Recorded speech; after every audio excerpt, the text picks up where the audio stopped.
And we are back. Welcome to the first FA Cup predictions video of the year. It is time for the third round of the FA Cup, the round where all the Premier League and Championship teams come in to take on those who have made it this far. If you didn't know, the format for this year is there are no more replays at this stage. Everything goes to extra time and penalties. And if you didn't know, the FA Cup third round actually starts tonight. They've massively extended it for this third round. There are matches tonight, matches tomorrow, a whole host of matches on Saturday, some matches on Sunday, and even one match on Monday night as well. Now, all of that equates to 32 fixtures over the course of the next 5 days. So I'm not going to bore you with an hour-long predictions video today. Today, I'm just going to cover all of the matches taking place today and tomorrow. Then tomorrow morning, our usual big prediction slot. That is going to cover all 19 matches taking place on Saturday. And then Saturday morning, I will cover the remaining fixtures taking place on Sunday and on Monday. Hopefully, that's all right for you guys. If you did want to see me do this all in one big, long, 1 hour sitting, then I do apologise, but in terms of my own time, it's just simply not plausible. So that's how we're going to do this over the course of the next few days. And before we get into it, if you haven't done so already, please do consider dropping a like on this video if you do enjoy all of my prediction series, and subscribe to the channel with notifications turned on so you don't miss out on the remaining 2 videos we have got covering all of the FA Cup third round predictions over the course of the next few days. And without any further ado, let's get straight into it because we have no prior predictions to talk about. We can just get straight into it. And straight away you will notice what I have done to assist you guys with your own predictions is for every single team taking part in the FA Cup over the next few days, I have said what league they are in and what position they currently occupy in that league. So we can sort of have a more informed discussion about how well these sides are doing in their league seasons before we talk about their chances in this FA Cup. But let's get into it. The opening match tonight sees Sheffield United and Cardiff City taking on each other in an all-championship clash. However, even though Sheffield United are third and Cardiff are 23rd in the championship, it's actually the away side that have picked up more points over the course of the last 4 matches. Sheffield United have not actually been on a very good run of form of late, whereas Cardiff are unbeaten in their last 3, albeit their last 2 have been draws. But Sheffield United did win their most recent game against Watford, but they have slipped out of those automatic promotion places with that poor run of form recently. To be fair, that has coincided with a fair few injuries to key players, of which most, if not all, are still going to be missing for this one as well. The likes of Gustavo Harmer, who will be known to Premier League fans, probably the most high-profile absentee for them coming into this one. For Cardiff City, their highest-profile absentee is going to be former Arsenal and Juventus player Aaron Ramsey. He is injured. He is going to be out for a little while as well. But what is worth noting coming into this, also given the fact that Sheffield United are at home, is that Sheffield United have actually won all of their last 5 matches against Cardiff City in all competitions, which includes, of course, the Championship fixture earlier on this season.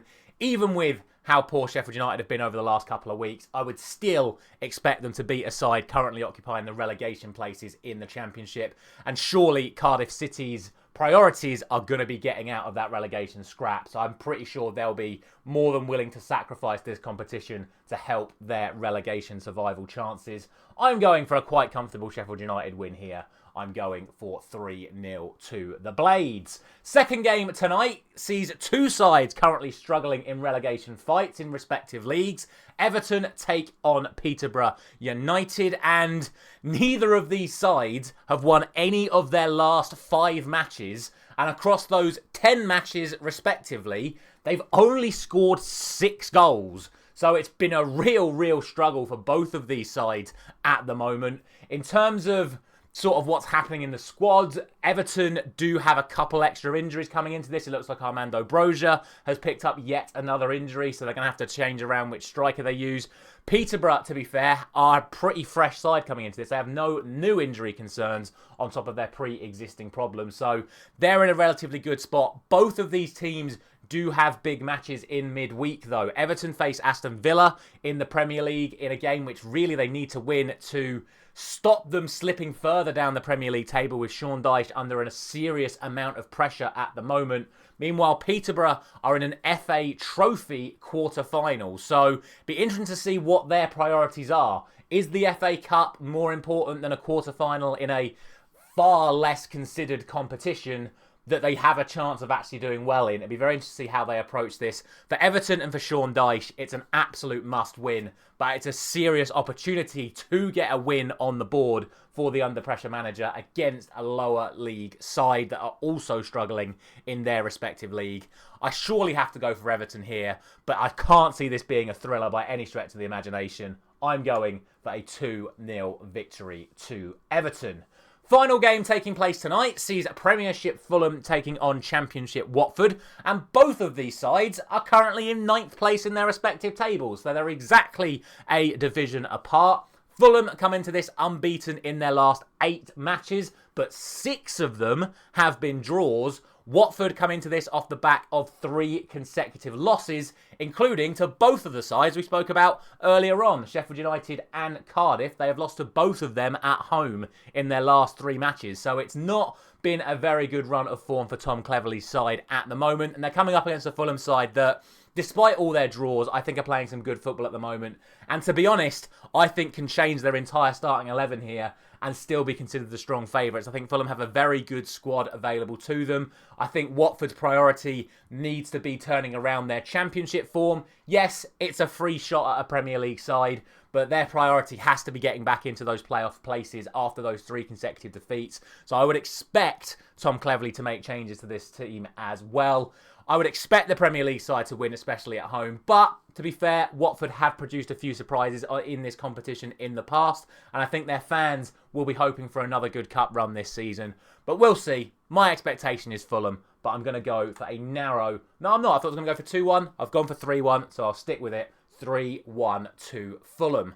That then takes us on to 2 matches taking place on Friday, and the first of those is probably the toughest prediction of these 5 taking place today, and that is between Wycombe and Portsmouth. It is the side currently 2nd in League One, taking on the defending League One champions, which obviously they can't defend because they got promoted, but 21st side in the Championship, which is Portsmouth, which means there's actually only 5 places between these 2 sides coming into this match.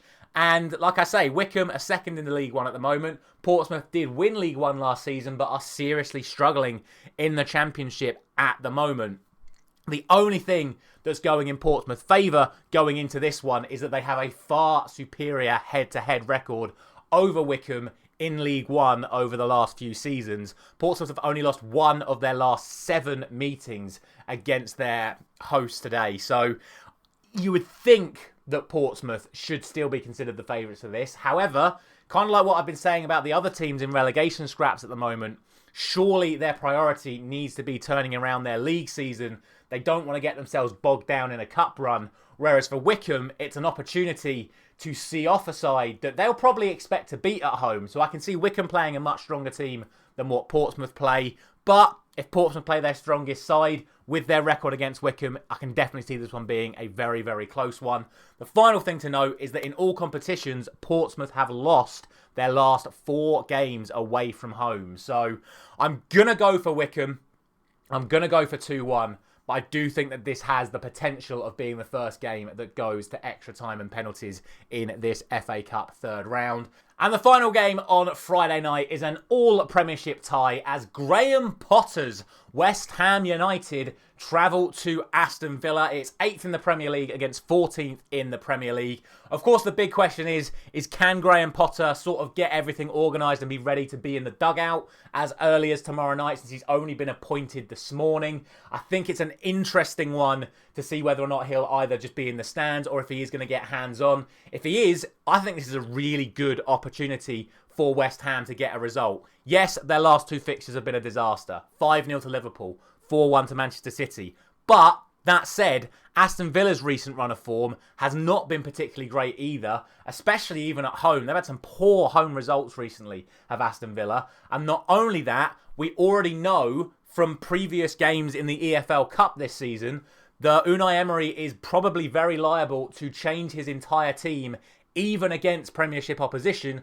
which is exactly what he did in the EFL Cup when Aston Villa lost 2-1 at home to Crystal Palace. So if you're Graham Potter, you want to make an immediate impact on this West Ham side, I would suggest him to play his strongest side and get the result here, because I expect Aston Villa to make changes with their priorities getting back into the European places in the Premier League, and also with Champions League commitments coming up as well. I think Villa will change their whole team. West Ham have a real chance here to put in a good result, and that is not exactly what I'm going to go for, because I'm actually going to go for a 1-1 draw, which means that this game will go to extra time and penalties. Again, reminder that there are no FA Cup replays this year from this stage onwards, or even from the first round onwards, it has to be said.